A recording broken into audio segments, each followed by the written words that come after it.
What is a checking account? What is a savings account? Today, we're going to ask Dad. Let me start with the savings account. A savings account is generally an account that gives you interest on your money, but it has more limited functions to it. There are fewer things you can do with it. The money typically just sits there earning interest, and that's that.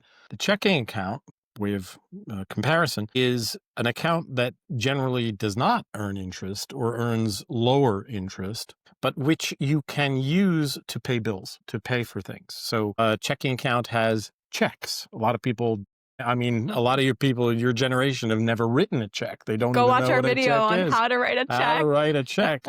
But you can write a check. You can give people a piece of paper from the bank that has your name on it instead of giving them cash or credit card or thing like that. And the banks will process that. The bank at the other end takes the thing and sends a communication to your bank and says, hey, pay us this much money. And your bank sends them the money and takes it out of your account, basically. So in return for the privilege of paying bills either online or by check, the checking account pays lower interest because there are all the costs of having that involved, of upkeep of systems and things like that, as opposed to the savings account where the money just sits and earns interest.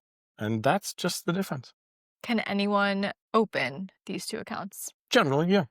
Okay. Is there an age limit? It might be 18, but that may vary by state. Interesting.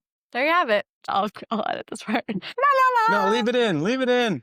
There you have it. Checkings accounts, savings accounts. Thanks, Dad. You're welcome. Thanks for joining us today on the Ask Dad series of The Financial Dad. Make sure to like, subscribe, and comment on this video, and we will see you soon.